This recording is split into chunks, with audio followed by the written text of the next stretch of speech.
기독교에는 세 개의 큰 절기가 있습니다. 성탄절과 부활절과 성령 강림절입니다. 성탄절은 주님께서 탄생하신 것을 기념하여 지키는 절기지요. 부활절은 주님이 죽으시고 부활하신 것을 기념하여 지키는 절기입니다. 성령 강림절은 주님이 승천하신 후에 성령이 오신 날을 기념하여 지키는 절기입니다. 기독교에서 성령 강림절은 무척 중요합니다. 왜냐하면 성령이 오심으로 인해서 복음이 전파됐고 그리고 나서 교회가 세워졌기 때문에 그렇습니다. 오늘 오순절에 성령이 임하셨는데 주님께서 부활하시고 나서 이 세상에 40일 동안 계셨습니다. 그러다가 제자들 보는 앞에서 승천하셨습니다. 주님이 승천하시자 사람들이 한 곳에 모여 기도하기 시작했습니다. 1절 말씀해 보시면 오순절 날이 이미 이름에 그들이 다 같이 한 곳에 모였더니, 이 사람들이 한 곳에 모였는데 모인 것은 기도하기 위해서 모인 거죠. 그들이 기도하자 그곳에 성령이 임하셨습니다. 여러분, 성령은 어느 곳에 임합니까? 사모하며 기도하는 곳에 임하는 거죠, 여러분. 누가복음 11장 13절에 이렇게 말씀하십니다. 너희가 악할지라도 좋은 것을 자식에게 줄 줄 알거든 하물며 너희 하늘아버지께서 구하는 자에게 성령을 주시지 않겠느냐. 이 말씀은 무슨 뜻입니까?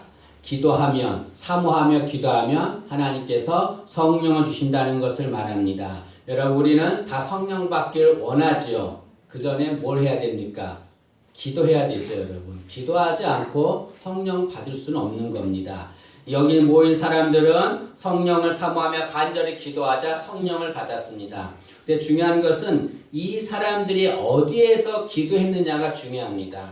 이 사람들이 지금 어디에서 기도하고 있습니까? 예루살렘에서 기도하고 있습니다. 예루살렘은 어떤 곳입니까? 예루살렘은 제자들에게 상처가 많은 곳입니다. 왜 그렇습니까? 그곳에서 주님이 죽으셨어요. 그리고 베드로는 그곳에서 주님을 모른다고 3번 부인했습니다. 제자들은 주님이 십자가에 달리자 다 도망가고 말았습니다.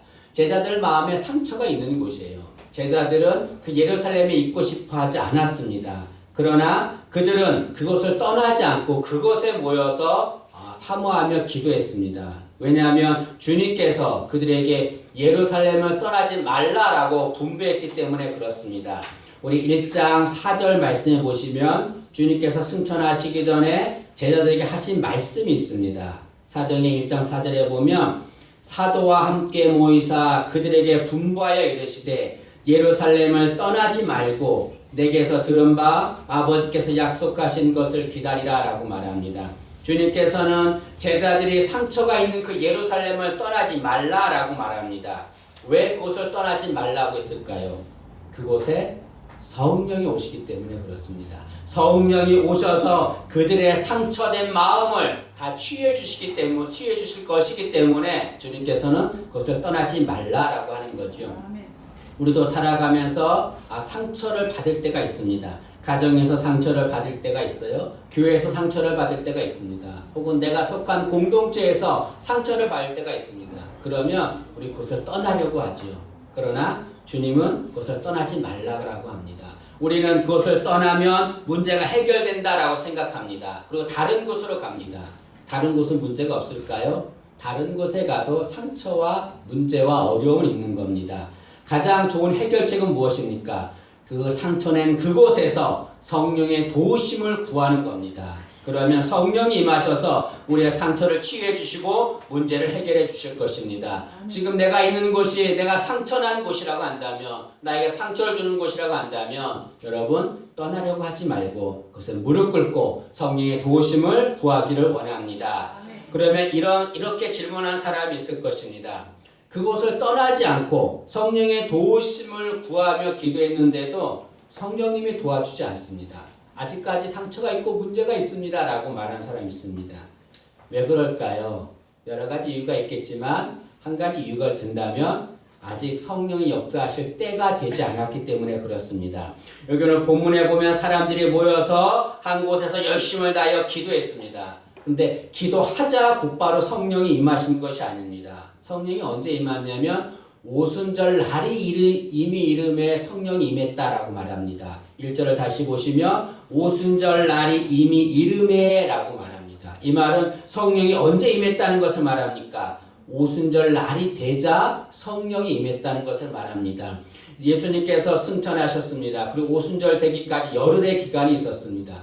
이 사람들은 열흘 동안 간절히 사모하며 기다린 거죠. 그러나 오순절 날이 되자 성령이 임하셨습니다. 이 말은 다시 말하면 성령은 오순절 날이 될 때까지 기다리셨다가 그때가 되자 성령이 임하셨다는 것을 말하는 거죠. 여러분, 우리도 어려움이 있을 때에 성령의 역사하심을 체험하기를 원합니다. 그리고 간절히 성령님께 도우심을 구합니다. 그런데 성령의 역사가 일어나지 않습니다. 문제는 계속 그대로 있는 거예요. 상처는 계속 그대로 있는 겁니다. 왜 그렇습니까? 아직 성령의 역사할 때가 되지 않았기 때문에 그렇습니다. 그러나 여러분, 제가 확신 있게 말합니다. 성령이 역사할 때가 되면 성령께서는 반드시 역사하셔서 우리의 상처를 치유하시고 우리의 문제를 해결해 주실 것입니다. 여러분, 우리가 할 일은 무엇입니까? 성령이 임하실 때까지 사모하면서 기도하며 기다리는 것입니다. 때가 되면 성령께서 반드시 임하셔서 우리에게 응답해 줄 것입니다. 이렇게 사람들이 모여서 간절히 기도합니다. 오순절 날 때가 되자 성령이 임하셨다라고 말합니다. 그런데 그 성령이 어떻게 임하셨냐면 바람같이 불같이 임하셨다라고 말씀하고 있습니다. 성령님은 영이세요. 영이기 때문에 뭐 바람이나 불이나 이런 모양이 있는 건 아닙니다. 이렇게 성령이 바람같이 불같이 임했다고 하는 것은 그 자리에 모인 사람들에게 성령이 임재하셨음을 느낄 수 있도록 하기 위해서 그렇게 임하신 거죠. 예를 들어서 예수님께서 세례 요한한테 세례를 받으셨어요. 세례를 받으셨는데 그때 성령이 임하셨는데 어떻게 임하냐면 비둘기같이 임했다라고 말합니다. 그럼 성령이 비둘기입니까? 아니지요. 거기 모인 이들에게 성령이 임하신 것을 체험할 수 있도록 볼 수 있도록 하기 위해서 그렇게 임한 거죠. 성령이 임하였습니다. 바람같이 불같이 임하셨습니다. 그럼 왜 성령은 많은 것 중에서 바람같이 불같이 임하셨을까요? 두 가지를 생각해 보고자 합니다. 첫째로 성령이 바람같이 임하셨다라고 말씀하는데 2절 말씀을 보시죠. 2절에 보면 호련히 하늘로부터 급하고 강한 바람 같은 소리가 있어 그들이 앉은 온 집에 가득하며 성령이 바람같이 임하셨다라고 말합니다. 여러분, 바람은 성령과 같은 단어로 사용합니다. 그래서 유대인들은 성령하면 바람, 바람하면 성령 같이 생각했죠. 여기 성령께서 바람같이 임하셨다는 것은 뭘 말합니까? 성령은 우리에게 생명을 주시는 분임을 말씀하는 겁니다. 여러분, 바람은 생명을 주는 능력이 있습니다. 이래서 여러분 이렇게 식물이 있는데요. 식물에 이렇게 물을 잘 주어도 바람이 통하지 않는 밀폐된 공간에 두면 식물은 얼마 안 가서 시들어버리고 맙니다. 근데 이렇게 들판에 있는 것들은요, 그렇게 돌보지 않아도 잘 자랍니다. 왜냐하면 바람이 불기 때문에 그렇죠. 바람은 생명을 줍니다. 우리도 여러분 호흡을 하는데 이 호흡도 바람과 같은 것입니다.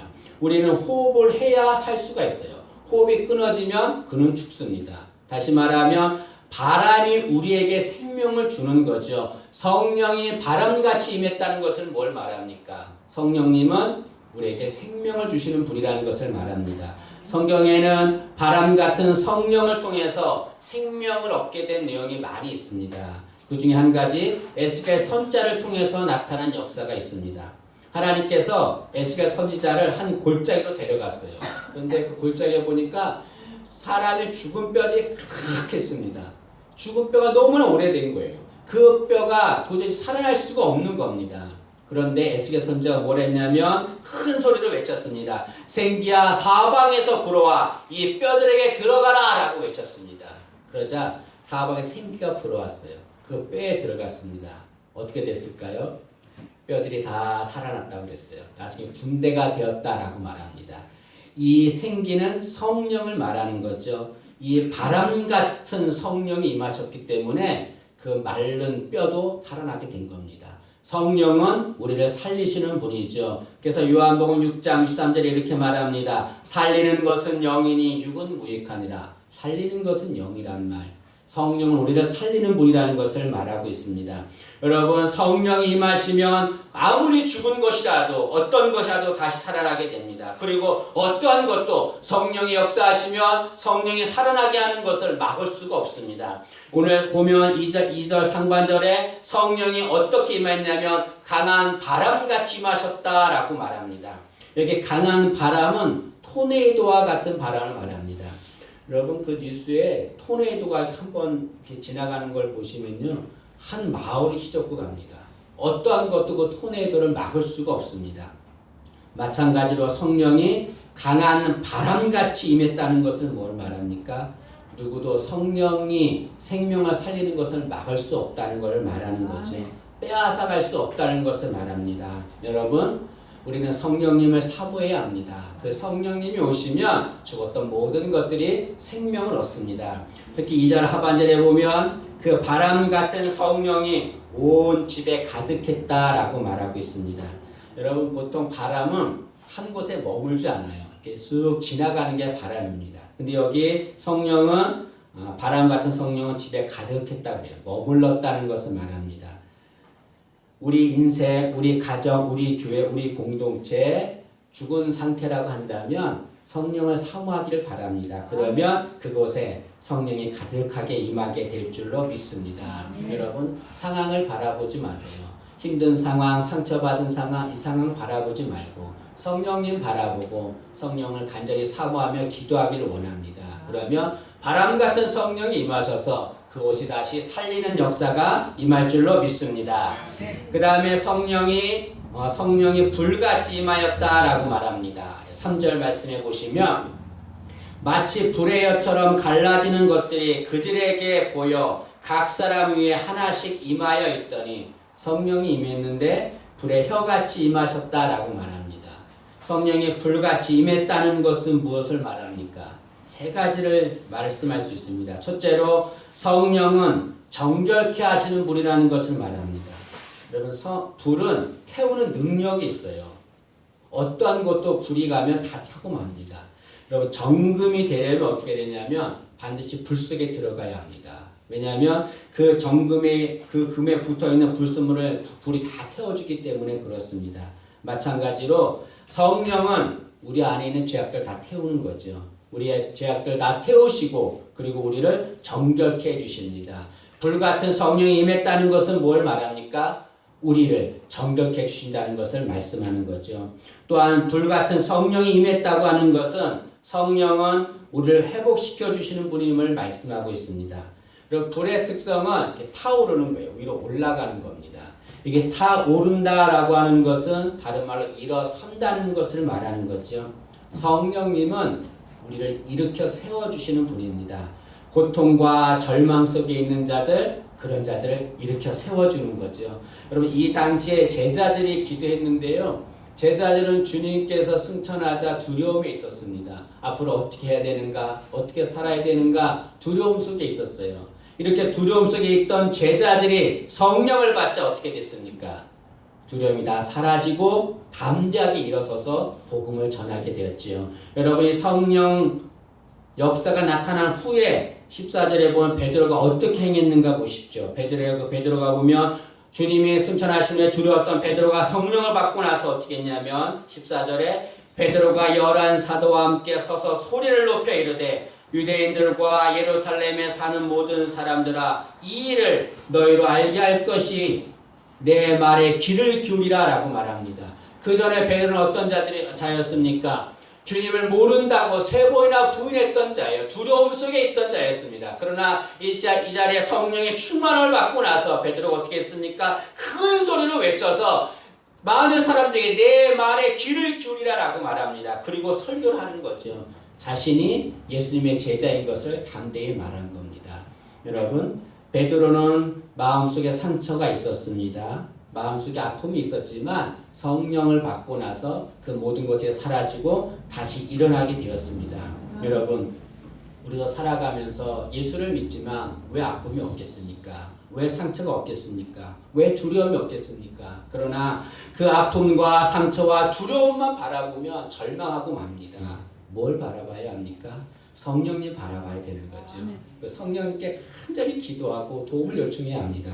그러면 성령이 불같이 임하셔서 우리를 다시 일으켜 세워줄 줄로 믿습니다. 상처가 떠나가고 아픔이 떠나가고 두려움이 떠나가게 할 것입니다. 여러분, 우리 인생 살아가면서 많은 아픔과 고통이 있지만 누구도 우리 아픔과 고통을 다 해결해 주지 않습니다.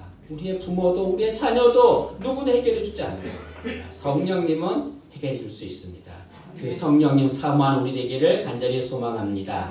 그 다음에 성령이 불같이 임했다고 하는 것은 성령님은 인도하시는 분이라는 것을 말씀합니다.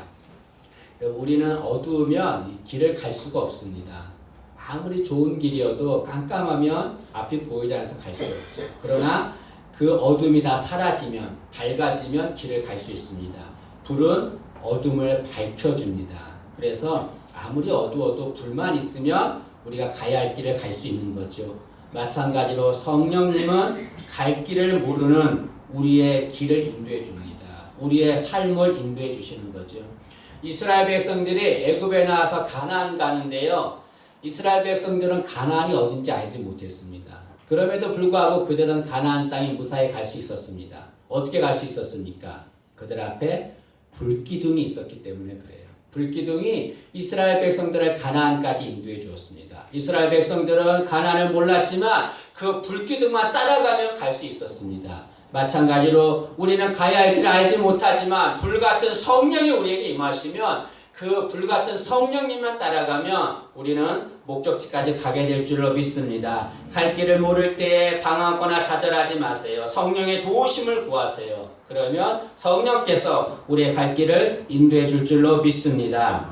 이 불같은 성령이 3절 하반절에 보니까 각 사람 위에 임하였다라고 말씀합니다. 이게 각 사람 위에 임했다는 것을 뭘 말합니까? 그 사모하며 기도했던 그 사람 한 사람 위에 성령님이 임하셨다는 것을 말하는 거죠. 여러분, 성령님은 사모하며 기도하는 자에게 임하십니다. 그 사람이 잘났건 못났건 여자건 남자건 어린아이건 노인이건 전혀 상관이 없습니다. 성령님은 거기에 상관없이 성령을 구하면 그 사람 위에 임하시는 거죠. 여러분, 우리 인생 살아갈 때에 다른 거 바라보지 말고 세상 의지하지 말고 주님께 무릎 꿇기를 원합니다. 그러면 주님께서 성령께서 우리에게 임할 줄로 믿습니다. 이렇게 성령이 바람같이 불같이 임하시자 거기에 모인 사람들이 성령의 충만을 받았다라고 말합니다. 여기 성령의 충만을 받았다고 하는 것은 성령의 지배와 다스림을 받았다는 것을 말합니다. 우리는 살아가면서 성령의 지배와 다스림을 받으며 살아야 합니다. 그러면 그 사람은 성공한 사람이 되는 거죠. 이렇게 성령의 충만함을 받자 사람들에게 놀라운 현상이 나타났어요. 그것이 뭐냐면 다른 언어로 말하기 시작했다라고 말합니다. 4절 말씀을 보시죠. 4절에 보면 그들이 다 성령의 충만함을 받고 성령이 말하게 하심을 따라 다른 언어들로 말하기를 시작하니라 라고 말합니다. 여기 다른 언어로 말했다라고 하는 것은 방언을 했다는 것을 말하는 거죠. 여러분, 성령 충만한 결과로 방언을 하게 된 것입니다. 우리가 이 말씀을 가지고 오해할 때가 있어요. 그것이 뭐냐면 성령 충만한 결과로 방언을 하게 됩니다. 그러면 방언하지 못하면 성령 충만하지 못한 겁니까? 그렇지 않죠, 여러분. 방언을 못했다고 성령 충만한 것은 아닙니다. 저도 여러분 신학교 때 방언을 못했어요. 얼마나 방언하고 싶은지 방언 사람 보면 부럽고 제가 그들보다 믿음이 연약한 것 같고 산각산에 쫓아가서 막 나무 붙들고 막 방언 달라고 막 기도하고 불 속에 들어가서 기도하고 막 그랬습니다. 그렇게 열심히 했죠. 그러나 지나고 나면 그렇게 한 것이 그렇게 지혜로운 것은 아니다라고 생각합니다. 어떤 사람이 이렇게 말해요. 방언 기도가 왜 좋냐면 방언으로 기도하면 사탄이 기도를 가로채지 못하고 그냥 기도하면 사탄이 기도를 가로채서 응답 못 받게 한다라고 말하는데 쓸데없는 얘기입니다. 뭔 방언 기도하면 사탄이 붙잡고 일반 기도하면 사탄이 붙잡고 그렇습니까? 여러분, 방언 기도하고 방언 기도하지 않고 그건 아무런 문제가 되지 않습니다. 그러나 여기 성령 충만해서 사람들이 방언으로 기도했다는 것은 우리에게 알려주고 싶은 메시지가 있기 때문에 그렇습니다. 두 가지를 알려주기 위해서 성령 충만한 자들이 방언으로 기도했다라고 생각합니다. 첫째로는 방언으로 기도했다고 하는 것은 하나님의 심판이 풀렸다는 것을 말합니다. 창세기 11장에 보면 인간들이 바벨탑을 쌓아요. 그 바벨탑을 쌓는 이유는 하늘에 닿게 하기 위해서입니다. 다시 말하면 하나님께 도전하는 거죠. 그건 있을 수 없는 일입니다. 하나님께서 그들이 바벨탑을 쌓지 못하도록 심판을 내리십니다. 어떻게 심판하십니까? 그들의 언어가 혼잡하게 하는 거죠. 그 전에 언어가 하나였어요. 그런데 언어를 혼잡하게 해서 서로 말을 알아듣지 못하게 한 거죠. 그것은 심판입니다. 그 심판으로 바벨탑 쌓는 것이 중단되었습니다. 그런데 여기 오순절날 성령 충만하여 방언했다는 것은 그 바벨탑 심판 전에 그들이 했던 언어로 다시 회복되었다는 것을 말하는 거죠. 다시 말하면 하나님의 심판이 풀렸다는 것을 말씀하고 있습니다. 그것을 알려주기 위해서 방언으로 말하게 한 거죠. 여러분, 우리가 임하는 곳, 그곳에 우리가 있는 곳, 그곳에 성령이 임하시면 그곳에 심판은 사라집니다. 그리고 하나님 복이 그곳에 임하는 거죠. 여러분, 내가 사는 곳 힘들고 어려운 곳에 있다 할지라도 성령을 사모하기를 바랍니다. 그 저주가 떠나가고 하나님의 귀한 복이 임할 줄로 믿습니다. 그 다음에 이 방언으로 말했다고 하는 것은 이웃과 공감하게 되었다는 것을 말합니다. 여러분, 사람은 그 말을 주고받음으로 의사소통을 함으로 상대방과 공감을 하게 됩니다. 그러나 내가 아무리 말을 해도 의사소통이 이루어지지 않으면 공감이 이루어지지 않습니다. 경상도에 안듣기라고 하는 학생이 있었어요. 이 학생이 수업 시간에 이렇게 잠을 잤습니다. 선생님이 화가 나가지고 학생을 깨우면서 학생 이름이 무엇인가 라고 묻는 거예요. 학생이 안 듣깁니다 라고 말하는 거예요. 막 선생님이 화가 난 겁니다. 더 큰 소리로 자네 이름이 뭔가 안 듣깁니다 라고 말하는 겁니다. 그 선생은 분명히 자기가 할 말을 한 거예요. 학생도 자기가 할 말을 한 겁니다. 그런데 서로 공감하지 못합니다. 왜냐하면 의사소통이 되지 않기 때문에 그렇습니다. 여러분, 우리도 내가 이웃에게 말을 했는데 그들이 공감해주지 못할 때가 있습니다. 내가 아픔을 말해요. 내가 아픈 것을 말해도 그들이 같이 아파해주지 않습니다. 아픔을 느껴주질 않아요. 내가 기쁜 일이 있어 기쁨을 말해도 사람들은 기뻐해주지 않습니다. 공감하지 않습니다. 의사소통이 되지 않기 때문에 그런 거죠. 말은 하지만 서로 자기의 말만 하고 상대방이 내 말을 어떻게 듣는가를 생각하지 못하는 겁니다.